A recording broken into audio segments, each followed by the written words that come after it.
ಪಾಕಿಸ್ತಾನಕ್ಕೆ ಈಗ ಶಾಕ್ ಮೇಲೆ ಶಾಕ್ ಕೊಟ್ಟರು ಕೂಡ ಅವರ ದೌಲತ್ ಮಾತ್ರ ಕಡಿಮೆ ಆಗ್ತಿಲ್ಲ. ನಾಲಿಗೆಯನ್ನ ಹರಿಬಿಟ್ಟಿದ್ದಾರೆ ಪಾಕಿಸ್ತಾನದ ಸಚಿವ ಹನೀಫ್ ಅಬ್ಬಾಸ್ ಎನ್ನುವಂತ ಸಚಿವ ನಾಲಿಗೆ ಹರಿಬಿಟ್ಟಿದ್ದಾನೆ.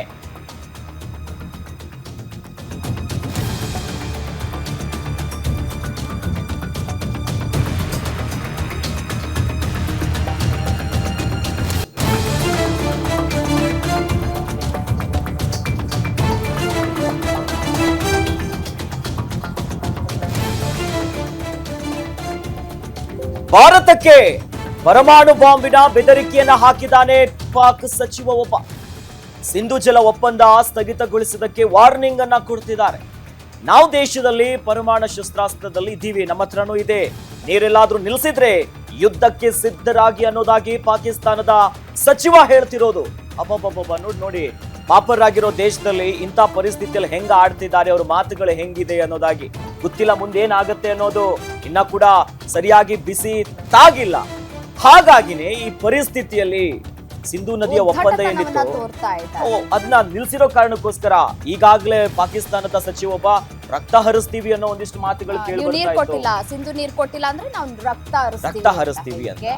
ಸೊ ಅದೇ ಅವ್ರುಗಳು ಉಗ್ರರು ಕೊಡುವಂತಹ ಸ್ಟೇಟ್ಮೆಂಟ್ಗಳ ರಾಜಕೀಯ ವ್ಯಕ್ತಿಗಳು ಕೂಡ ಅದೇ ರೀತಿಯಾದಂತಹ ಸ್ಟೇಟ್ಮೆಂಟ್ ಕೊಡೋದಕ್ಕೆ ಹೋಗ್ತಾ ಇದ್ದಾರೆ.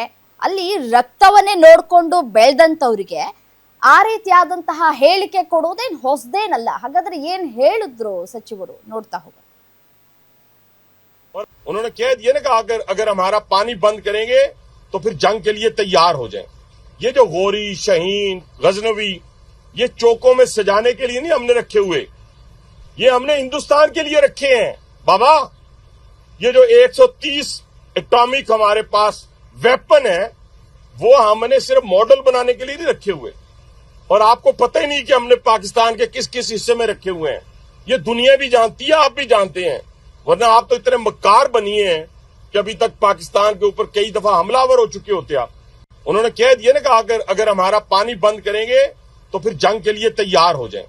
ये जो गोरी, शहीन, गजनवी, ಇನ್ನು ಈ ಸಚಿವ ಏನ್ ಹೇಳಿದ ಅಂತಂದ್ರೆ ಭಾರತದ ಮೇಲೆ 130 ಪರಮಾಣು ಬಾಂಬ್ಗಳು ಸಿದ್ಧವಾಗಿದೆ. ಯಾಕಂದ್ರೆ ಭಾರತ ಮತ್ತು ಪಾಕಿಸ್ತಾನ ಇಬ್ಬರ ಹತ್ರನೂ ಕೂಡ ನ್ಯೂಕ್ಲಿಯರ್ ಬಾಂಬ್ ಇದೆ.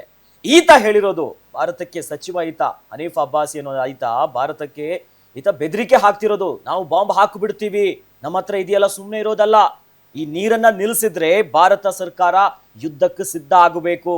ಸಿಂಧು ನದಿಯ ಒಪ್ಪಂದ ಏನಿದೆಯಲ್ಲ ಇದನ್ನ ಬಂದ್ ಮಾಡ್ತೀನಿ ಅಂತ ಹೇಳಿದ್ರಲ್ಲ, ಮಾಡಿದ್ದೇ ಹೌದಾದ್ರೆ ಬಾಂಬ್ ಹಾಕು ಬಿಡ್ತೀವಿ, ನಿಮ್ಮನ್ನು ಸುಮ್ಮನೆ ಬಿಡೋದಿಲ್ಲ.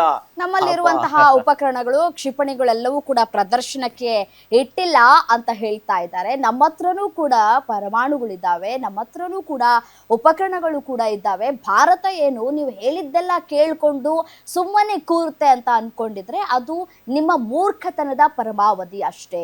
ನಾವೇನ್ ಬಳೆ ತೊಟ್ಕೊಂಡು ಕೈಗೆ ಕೂತಿಲ್ಲ ಅನ್ನೋದನ್ನ ನಾವು ಸಾಬೀತು ಮಾಡೇ ಮಾಡ್ತೀವಿ. ನೀವು ಕೊಟ್ಟಂತಹ ಹೇಳಿಕೆಗಳಿಗೆ ಅದಕ್ಕೆ ಪ್ರತ್ಯುತ್ತರ ಕೊಡುವಂತಹ ಕೆಲಸವನ್ನ ನಮ್ಮ ಭಾರತೀಯ ಸೈನಿಕರು ಮಾಡ್ತಾರೆ. ಇನ್ನು ದೇಶಾದ್ಯಂತ ಪರಮಾಣು ಶಸ್ತ್ರಾಸ್ತ್ರಗಳನ್ನ ಎಲ್ಲಿ ಇರಿಸಿದ್ದೇವೆ ಅನ್ನೋದು ಯಾರಿಗೂ ಕೂಡ ಗೊತ್ತಿಲ್ಲ. ನಿಮ್ಮ ದೇಶ ನೀವೆಲ್ಲಾದ್ರೂ ಇಟ್ಕೊಳ್ಳಿ, ನಮಗೇನಾಗಬೇಕು? ನೀವು ದಾಳಿ ಮಾಡ್ತೀರಿ ಅಂತಂದ್ರೆ ಅದಕ್ಕೆ ಪ್ರತ್ಯುತ್ತರ ಕೊಡೋದಕ್ಕೆ ನಮ್ಮ ಸೈನ್ಯ ಕೂಡ ರೆಡಿ ಆಗಿದೆ.